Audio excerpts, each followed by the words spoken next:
Санкт-Петербург, культурная столица Российской Федерации, вновь стала полем диалога культур. Но в этом году участников гораздо больше. Представители более 25 стран мира, в том числе и Таджикистана, прилетели в Санкт-Петербург для участия в 18-м международном медиафоруме «Диалог культур», чтобы показать свои различные проекты и рассказать о своей истории и культуре своих народов.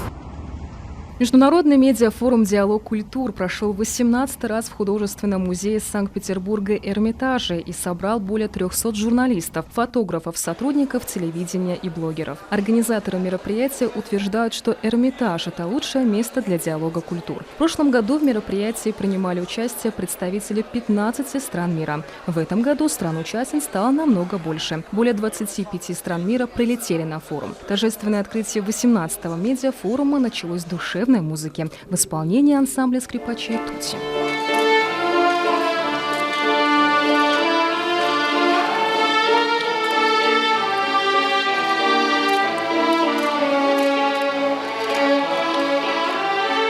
В этом году темой форума стало сотрудничество между народами и культурами. Представители стран Европы, Азии и Африки рассказывали об истории и культуре своих стран и народов. В официальной части мероприятия председатели форума заявили, что организация такого рода конференции дает возможность бороться с фейковыми новостями, а также расширить конструктивный диалог между странами. Как ранее отмечали, проведение форума «Диалог культур» на протяжении 18 лет – это действительно ценное достижение. Эрмитаж – это реально то место, куда надо в начале своей карьеры зайти один раз. Это важная остановка для любого молодого человека, профессионала.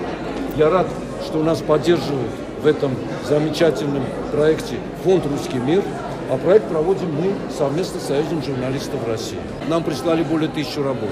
Мы отобрали наиболее лучшие. И мы их пригласили, этих авторов. Они представляют здесь свои проекты, в самом, я бы сказал, удивительном центре мировой культуры, в Эрмитаже.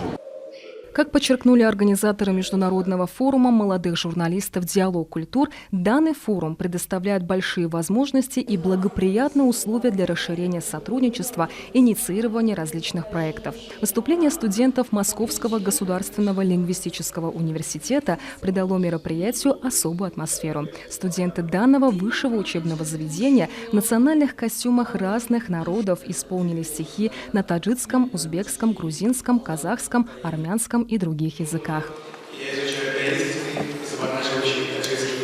Никита Кузин изучает таджикский язык уже 4-й год. Его привлекла богатая литература и культура таджикского народа.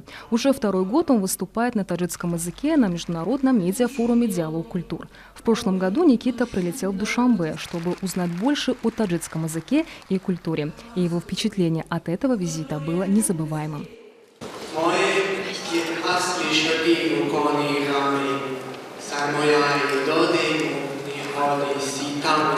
В первую очередь, чем мне очень понравился Таджикистан, он уютнее, потому что я сам из области, я из тихого города, и поэтому в Москве мне не всегда комфортно.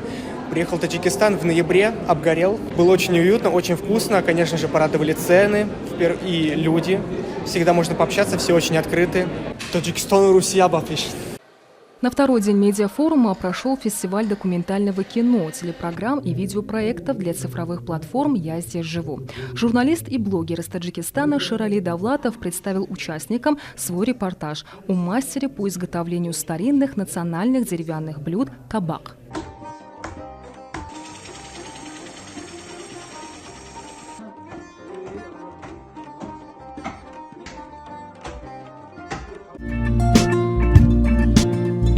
Также в рамках медиафорума молодых журналистов в художественном музее Санкт-Петербурга «Эрмитаже» открылась международная фотовыставка под названием «Я здесь живу». Здесь любителям искусства были представлены десятки лучших произведений молодых авторов. 2 молодых фотографа Самир Афарди и Роман Буряк представляли Республику Таджикистан на данной выставке. Творения таджикских фотографов включают национальную культуру, искусство и традиции.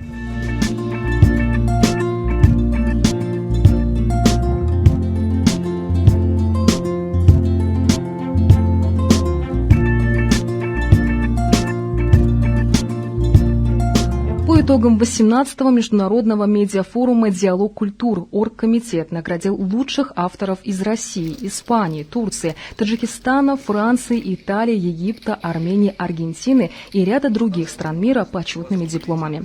Напомню, что 18-й медиафорум был организован медиаконгрессом Содружества журналистов, Государственным Эрмитажем при поддержке Фонда президентских грантов, правительством Санкт-Петербурга, Фондом «Русский мир», Союзом журналистов России, Международной академией телевидения и радио, Санкт-Петербургским государственным университетом и Санкт-Петербургским государственным университетом промышленных технологий и дизайна. В последние дни в рамках форума участники посетили Санкт-Петербург и его окрестности, а также другие города, такие как Тверь, Тула, Великий Новгород и Клин, а также ознакомились с культурными объектами России, в том числе с домом-музеем Александра Пушкина, Петра Чайковского и Льва Толстого.